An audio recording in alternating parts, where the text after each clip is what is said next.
Hello, it's Sherry again from Dream Focus Studio, and I have a couple of quick tips I want to show you. One is how to do a head swap, super quick, between this image and this image. Obviously, the smile is going to be a lot better, so I'm going to transform that.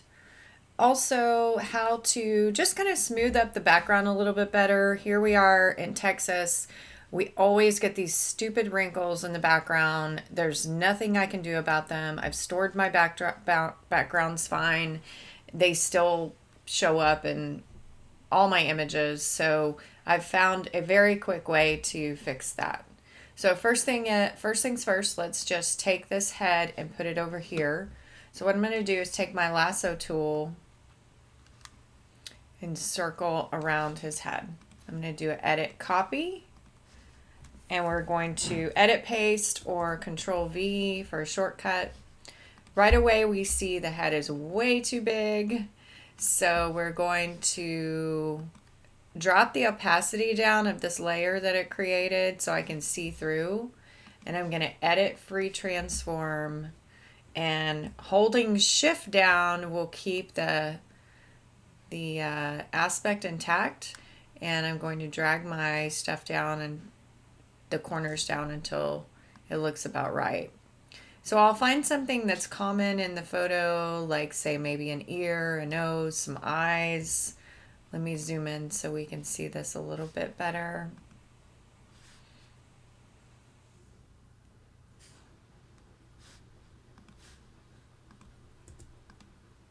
Shortcut Z to zoom in, and I'm going to grab that move tool, V for shortcut, and just kind of move things around until the eyes match up, which I think will be the hardest thing we're going to have to contend with here is this shirt, because it's a pattern. So let me also edit free transform one more time. I do feel like we need to be a little bit bigger because I'm seeing the outline of that head there. So actually, let's go with looking at the head scale instead of the eyes. There we go. Hit enter. Now we've got a mask that's put on top of our original image. So what do we have to do? First, we want to pull our opacity back up. And obviously everything's off. So I'm going to create a layer mask by this little opening square with a circle in it. And I'm going to click on that layer mask. Make sure I have black selected in my foreground to paint away, to erase the top layer and reveal the bottom. Hit B for shortcut to get your brush going. Make sure up here that you have normal 100% set, and we're going to paint away. And you can clearly see through now, and we can also paint away these break marks that happened as a result of putting this on top.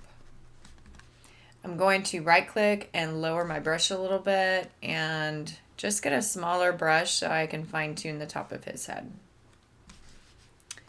And let's see, this takes a bit of practice. I'm just kind of painting things away. And now to check my work, I'm going to turn this layer mask on and off.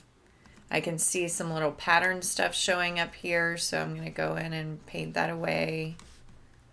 There's a lot of painting back and forth with these images. I may click to Y, which shortcut would be X, to flip back and maybe paint some stuff in, because I do notice his chin is a little bit better in the other image, so I want to get that chin back in, and I'm going to flip it again. Oh wait, sorry.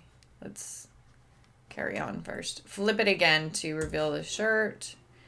And I just basically keep my hand on the X because I'm just flipping back and forth. I'm going to move his head over a little bit. I think that's going to solve this problem.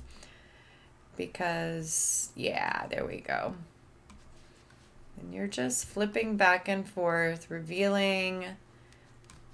Sometimes I make the decision to fix a little something later using clone or patch tool, like say for instance right now, if I get too close to his head, it's going to paint in the other one. So I'm going to leave that little darkness there because I know I can easily take that out.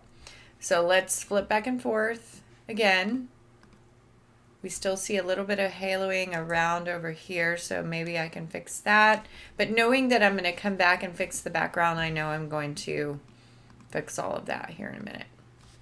I see a little shirt collar popping up. Very important to, when first doing head swaps, to zoom in before your eye's trained and just make sure that something doesn't look weird. Okay, your client's going to notice it, and trust me, I've been called out on a weird looking head in an image before.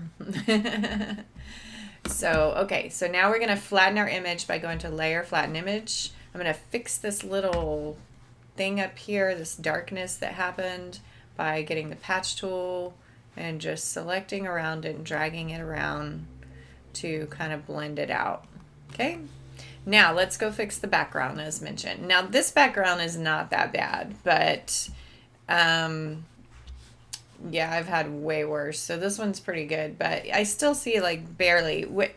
Here's the test. If you memorize your image, you start to see problems. You know, you start to see dark patches over here from inconsistent lighting, and then some of the wrinkles do show up. And because my client is viewing this on a thumbnail, a smaller thumbnail when they're viewing their gallery, they're going to see all that, and it's going to look very unprofessional. So I just go ahead and fix it by go ahead and select your eyedropper, which is shortcut I. I always select close to the head because that's what's going to blend more seamlessly.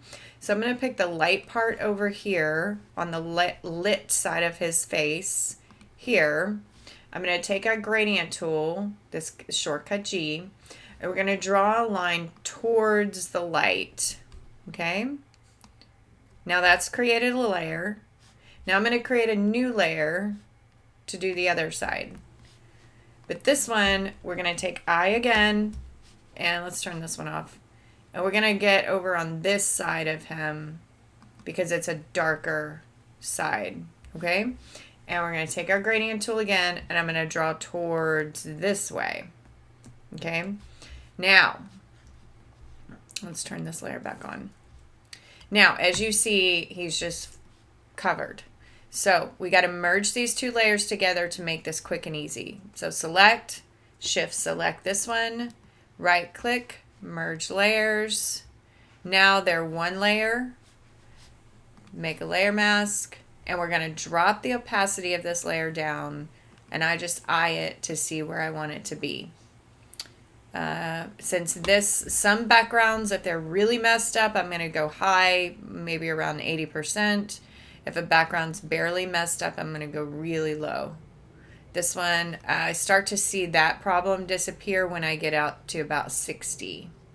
So I'm going to stay with that. Now, we're going to select the layer mask, hit B for brush, check that we're on black, check that we're normal and 100%, and I'm going to take a large soft brush and just start painting him out. Now, sometimes I will need to take a smaller brush with a hard edge and go in and get some outlines or get close to the edge of things. But for this image, he's pretty good. Well, let's take this part here. It blended very well to just take a nice big soft brush. Again, you can check your work by hitting this on and off, and I see a little overspray. Looking all around him. I'm looking at the babies. I'm looking at the edges.